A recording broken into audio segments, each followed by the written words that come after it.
최태성 정선아의 이야기 한국사. 네, 안녕하세요 여러분들. 금별쌤 최태성입니다. 자, 우리는 지금 일제강점기 일제 식민지 지배정책을 배우고 있는데요. 이번 시간에는 1930년대 이후 일제가 강점기 일제가 어떤 식민지 지배정책을 펼쳤는지 그 내용을 한번 또 살펴보도록 하겠습니다. 1930년대 이후야. 자, 이 1920년대 경제 침체를 경험하던 일본이요. 여러분들 1929년에 그 세계적인 어떤 그 쇼크가 있었죠. 그게 뭐예요? 바로 대공황. 그죠? 이 대공황으로 이 경제가 더 악화되니까요. 이거를 어떻게 일본이 돌파하려고 했냐면 일본은 참 왜 그래? 전쟁으로 이걸 돌파하려고 합니다. 전쟁으로. 참 나빠. 왜 전쟁이 하필이면.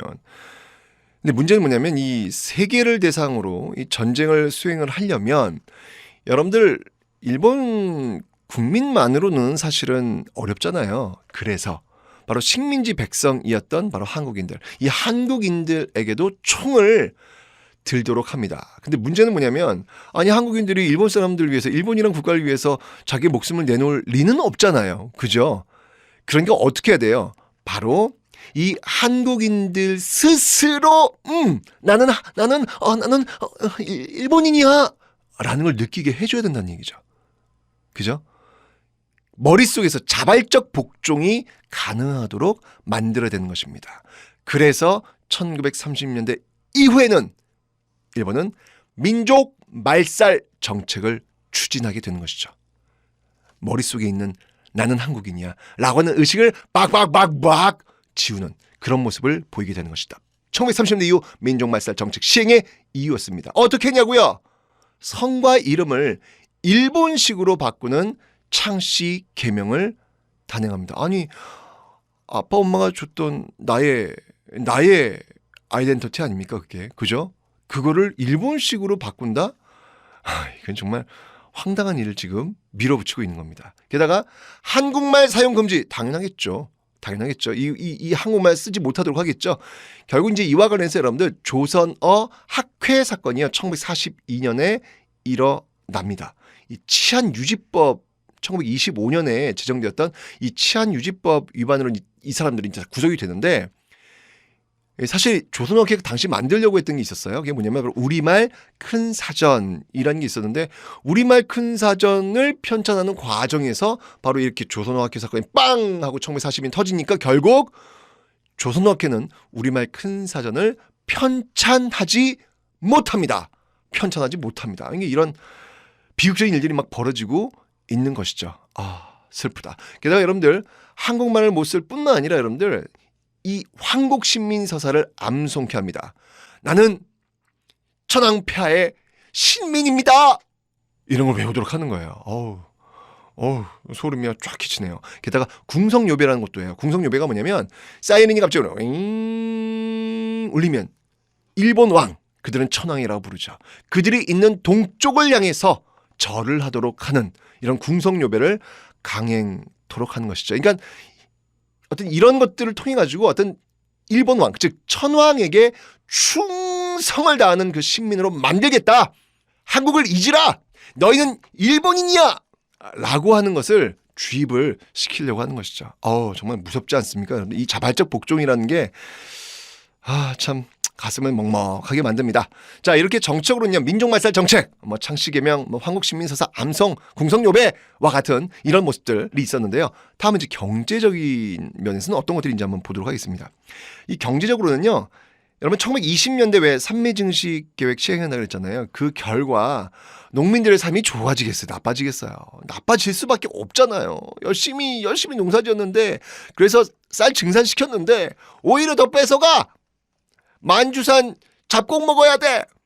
농민들 삶이 피폐해집니다. 이러니까 불만이 많아지겠죠. 일본도 이렇게 보면서 좀 불안한데 라고 해가지고 1930년대 농촌진흥운동이라는 걸 시행합니다. 자, 근데요 이게 되겠어요 여러분들? 네, 역시 이 농촌진흥운동도 실패로 돌아가죠. 자, 게다가 여러분들 대공황이 일어났을 때 일본 그 자본가들에게 그 싼 양털과 싼 면화를 끊임없이 제공하기 위해서 여러분들 이 땅 한반도에 남면 북양 정책을 시행하죠. 한국의 남쪽에는 면화를 키우고 북쪽에는 또 양을 키우는 거예요. 이런 식으로 해가지고 아주 그 일본 자본가들에게 아주 싼 원료를 공급하겠다라는 어떤 그런 의도가 있었죠. 게다가 정말 이 1930년대 이후 정말 결정적인 정책이라고 할 수 있는 게 바로 이 병참 기지화 정책이라는 것입니다. 왜냐하면 이들은 지금 전쟁을 선택했잖아요. 전쟁을 할 거 아니에요. 그럼 전쟁하려면 뭐가 필요할까요, 여러분들? 군수 물자 필요할 거 아니에요. 그죠?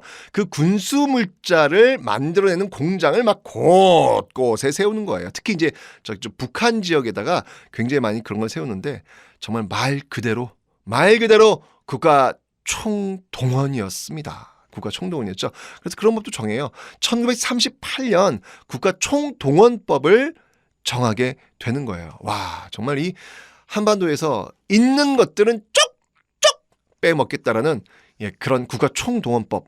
정말 무서워요, 무서워. 자, 1940년대가 되면 말이죠. 이 전쟁의 막바지에 다다르면서 일제는 정말 발악을 다 하게 됩니다. 그 과정에서 여러분 어떤 일이 벌어졌을까요? 그 발악하는 과정 속에서 이 성을 다 잃었어. 이런 상황에서 여러분 강제징용, 강제징병, 여성들의 일본군 위안부 강제동원, 강제의 모습들이 보이고 있는 것이죠. 정말 뭐라 말 못할 정도의 착취와 인권 탄압이 자행되었던 시대가 되는 것입니다. 특히 이제 이 전쟁이 계속 이렇게 막바지 이르니까 여러분들 식량이 부족할 거 아니에요. 뭐 이제 중국하고 상대로 해 또 미국하고 상대로 해 장난 아니었거든요. 그러니까 식량이 부족할 수밖에 없죠. 그러니까 어떻게 하냐면 이 공출과 배급을 단행합니다. 완전 다 뺏은 다음에 그걸 찔끔찔끔 나눠주는 이런 공출과 배급. 여러분들 특히 이제 1940년대 키워드 하면 공출과 배급. 하여튼 이 공출과 배급이라는 키워드가 따다락 하고 등장했다. 그러면 1940년대 팍 연결하실 수 있어야 돼요. 자, 이게 바로 일제강점기의 모습이었어요. 정말 1930년대 그 정적으로 민족 말살 통치 정책, 경제적으로는 병참 기저화 정책, 남면 북양 정책과 같은 어떤 이러한 정책들이 시행되고 있었던 시대. 너무나도 가슴 아팠던 시대. 우리의 어떤 정신을 잃어버려야만 살아갈 수밖에 없었던 그런 시대를 만들었던 일제강점기 1930년대 이후의 모습. 가슴이 아픕니다. 자, 과연 이런 일제 식민지 지배 정책에 맞서서 우린 어떻게 저항을 했을까요? 그 저항이 궁금합니다. 지금까지 큰별쌤 최태성이었습니다.